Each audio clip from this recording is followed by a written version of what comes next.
Hello YouTube, it is Survivor Nomad and I'm coming back at you guys with another video.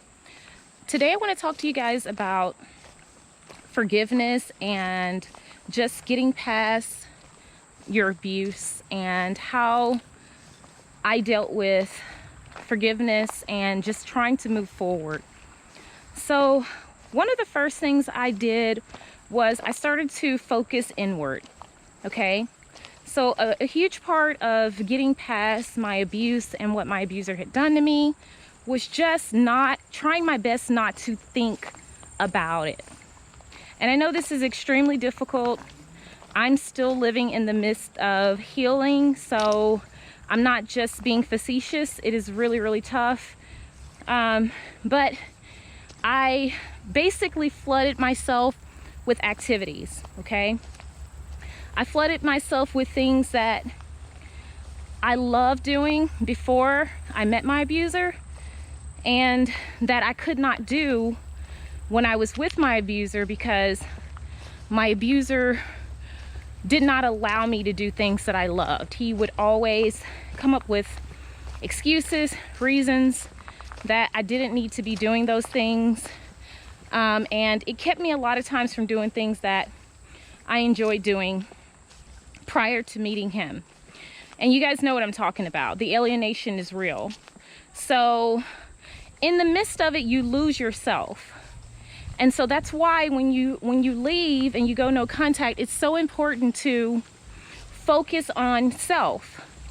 And how does forgiveness play into focusing on self? When you're focused on yourself, it's hard to continue harboring resentment against someone else, because you have to realign with your priorities. You have to realign with what you're living for, your purpose and your goals in life. And one of the ways I went about doing that was just trying to remember the things that I enjoyed.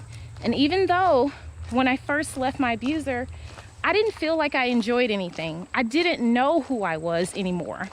So I had to redefine myself. I started to think back to the things that I did that I enjoyed, like reading, like nature, writing, meditation, yoga, running, swimming. I had so many activities.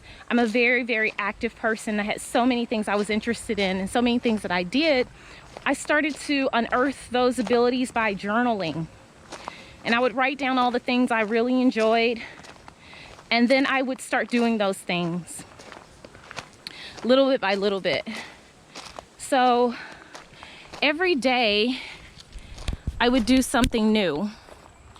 And even now, like right now, for instance, I'm at a park. Well, I'm actually at a cave. I went on a cave tour today and I love nature. So I'm out in nature a lot and I am rebuilding my love of nature.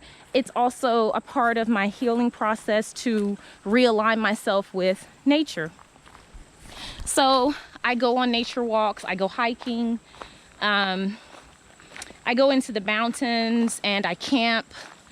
I do all the things that ground me and bring me back. It also gives me a sense of peace and quiet and alone time. So I've spent almost a year just being alone and by myself. With the exception of spending time here and there with family, I have been alone. I go out to eat by myself. I do everything alone. So a part of that was also learning to love me again and just being alone and being by myself. And now I don't really desire other people's company. And I know this sounds strange, but if you think about it, a lot of the reason we stay in these abusive relationships is sometimes we might imagine that we don't want to be alone, we don't want to be lonely. We feel another person defines us and we feel like we need to care for another person. That was my main reason. I always wanted somebody to take care of. I've always been that way. And being in a relationship allowed that. And if you've ever dated a narcissist, you know that they thrive on being your everything. And my abuser was my everything for me. And so I enjoyed doing things for him, being with him, and his life before long became my life, and I no longer had my life anymore. I basically lived for him, which I'm sure is a huge sin, but whatever. I'm digressing now, but that's kind of how it went. And I did things that he enjoyed. Everything was about him, and I lost myself. So the first step that you need to do is to just get back to you. In order to forgive your abuser, you have to redefine who you are. When you start making yourself a priority and you start doing things, again, that you love and that fulfill you, you have less and less energy to focus on the narcissist. Now, the more you do this, the less you're going to think about what the narcissist has done to you.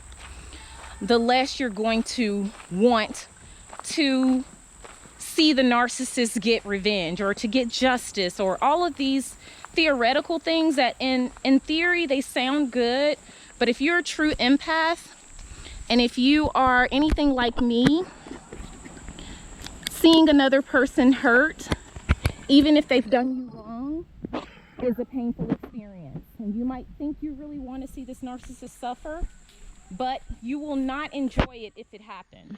You will not enjoy seeing another person in pain because you are nothing like the narcissist.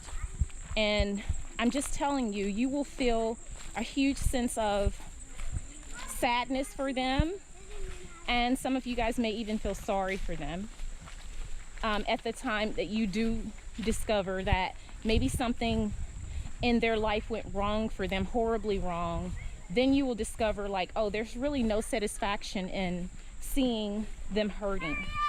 Okay, so don't think in terms of revenge, guys. Focus on yourself. Focus on self-love. And the thing that I do is I pray a lot. I read my Bible, and I'm constantly reminding myself of the command to forgive. So that command is huge, and I have to constantly think about what that means. And I have to stick with that, you know. I am who I am, and the abuse from my narcissist is not going to change the essence of who I am. I'm still going to be loving, I'm still going to be forgiving, and I'm still going to be happy. I have the ability to feel empathy, and I have the ability to go on with my life, and I'm going to do that. And so these are some of the ways that I go about doing it. Nature has been extremely healing for me.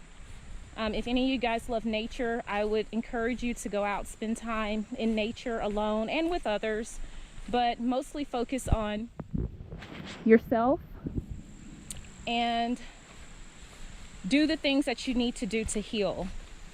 But I think the number one thing to help you with self-healing and with forgiveness is to actually focus on yourself. The more you focus on you, the less likely you are to want to see the narcissist fail, or to want to see the narc and his new supply end badly. Because I hear a lot of you guys talking about that, and it's just, you know, it's natural to want to see justice, to want to see justice done. But when you get to the point where that's what you're